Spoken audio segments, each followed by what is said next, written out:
Emotional blackmail. This tactic is all about using someone's emotions against them to manipulate and control their behavior. Imagine you're in a relationship where your partner always threatens to leave or harm themselves if you don't do exactly what they want. It's like they're holding your emotions hostage. You might feel trapped because you don't want to see them hurt or you don't want to be alone, so you end up doing things against your will. Emotional blackmail is really about exploiting your fears, obligations, and guilt. It's not just in romantic relationships either. Family members and friends can do this too. For example, a parent might say, "If you really loved me, you'd do this for me," which makes you feel like a bad person if you don't comply. Ghosting. Ghosting is when someone suddenly cuts off all communication without any explanation. Picture this. You're chatting with someone regularly, maybe even dating, and out of nowhere, they disappear. No texts, no calls, nothing. It leaves you confused and wondering what went wrong. Ghosting is painful because it doesn't give you closure. It's like trying to read a book and finding the last few pages ripped out. People ghost for various reasons, such as avoiding confrontation or not knowing how to end things gracefully. While it's often associated with dating, it can happen in friendships and professional relationships too. One day you're talking about weekend plans, and the next, they're gone, and you're left piecing together what happened. Isolation. Isolation involves deliberately distancing someone from their support network, including friends and family. It often starts subtly. Maybe your partner starts to make negative comments about your friends, or suggests that you spend more time together alone. Over time, these suggestions become demands, and you find yourself spending less time with others and more time with the manipulator. This tactic makes you more dependent on the person isolating you because they become your primary source of emotional support.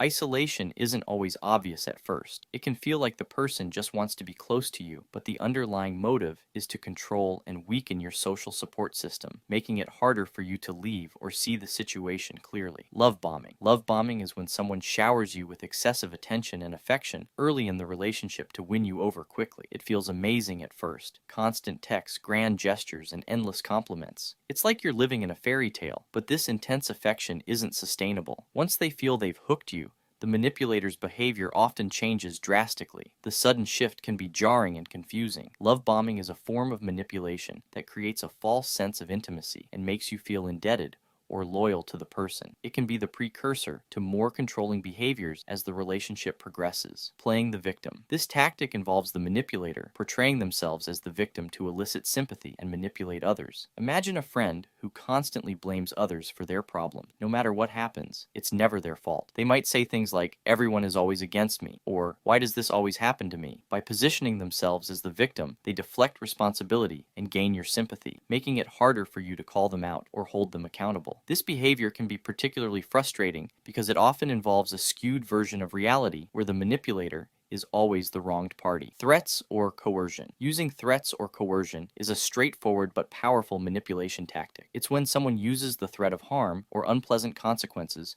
to force you into doing something. This could be physical harm, emotional harm, or even threats to your reputation. For example, a partner might say, "If you leave me, I'll ruin your life," or a boss might imply that your job is at risk if you don't comply with their demands. Coercion creates a sense of fear and helplessness, making you feel like you have no choice but to obey. The silent treatment. The silent treatment is when someone deliberately ignores you to punish or control you. It's like being put in an emotional timeout. The person won't speak to you, acknowledge you, or respond to any attempts at communication. This can make you feel invisible and unworthy. The silent treatment is a passive-aggressive way to express displeasure and manipulate the other person's behavior. It forces you to guess what you did wrong and makes you anxious to make things right, often leading you to apologize or change your behavior just to end the silence. Playing on insecurity. Manipulators often exploit your insecurities to control you. They might subtly or overtly criticize your appearance, intelligence, or abilities, making you doubt yourself. For example, a partner might say, "Are you really going to wear that?" Or, "You're not smart enough to understand this." Over time, these comments chip away at your self-esteem, making you more reliant on their approval. By preying on your insecurities, the manipulator creates a power imbalance where you feel lesser and more dependent on them for validation and support. Gaslighting. Gaslighting is a particularly insidious form of manipulation where the manipulator makes you doubt your own reality and sanity. They might deny things they've said or done, twist the truth, or make you feel like you're overreacting or imagining things. For instance, if you confront them about something hurtful they said, they might respond, "You're being too sensitive," or "That never happened." Over time, gaslighting can erode your confidence in your own perceptions and memories, leaving you feeling confused and disoriented. It's a powerful way to control someone by making them question their own mind. Triangulation. Triangulation involves bringing a third person into a conflict or relationship dynamic to manipulate and control the situation. For example, in a romantic relationship, one partner might flirt with someone else to make their partner jealous and insecure. In a workplace, a boss might praise one employee in front of another to create competition and tension. Triangulation creates drama and confusion, shifting the focus away from the manipulator's behavior and keeping everyone off balance. It also fosters a sense of rivalry and mistrust among those involved, making it easier for the manipulator to maintain control. Aggressive jokes. These are jokes that have an underlying insult or criticism. They might be framed as humor, but they're really meant to belittle or hurt you. For example, a friend might say, "You actually look good today," for a change. Or a coworker might joke, "Well, at least you didn't screw this up like you usually do." These jokes are often delivered with a laugh or a smile, making it hard to call them out without seeming overly sensitive. They allow the manipulator to express hostility or criticism while maintaining plausible deniability, as they can always claim they were just joking. Shaming. Shaming is a tactic where the manipulator makes you feel ashamed or embarrassed about yourself or your actions. It can be direct or subtle. For instance, a partner might say, "I can't believe you did that. It's so embarrassing." Or a parent might express disappointment in your choices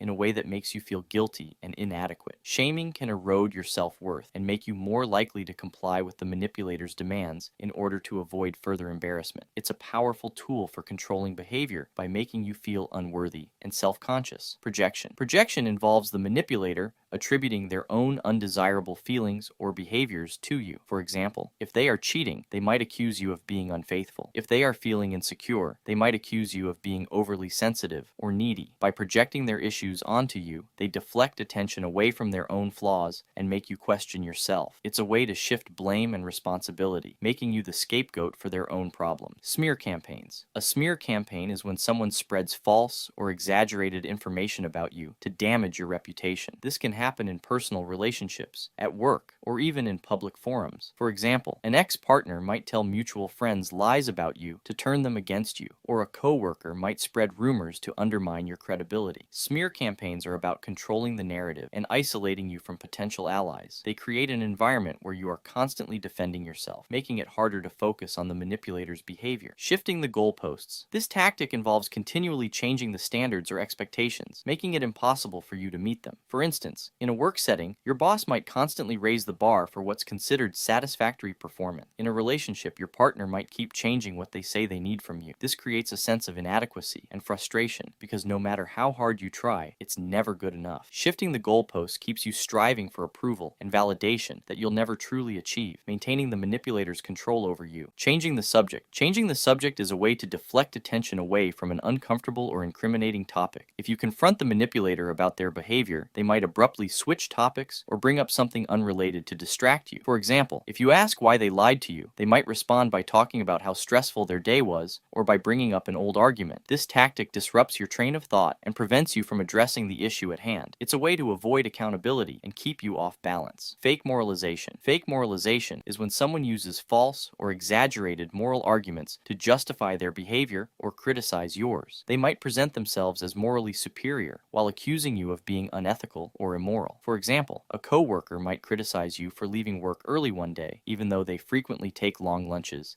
and leave early themselves, claiming that they have a stronger work ethic. They may use phrases like, "I just believe in doing the right thing," or "I think we should all hold ourselves to higher standards," to make themselves look good while putting you down. This tactic is often used to manipulate you into feeling guilty or ashamed, deflecting attention away from their own hypocrisy. Understanding manipulation tactics is crucial for recognizing and protecting oneself from undue influence. By being aware of these strategies, individuals can maintain their autonomy and make more informed decisions.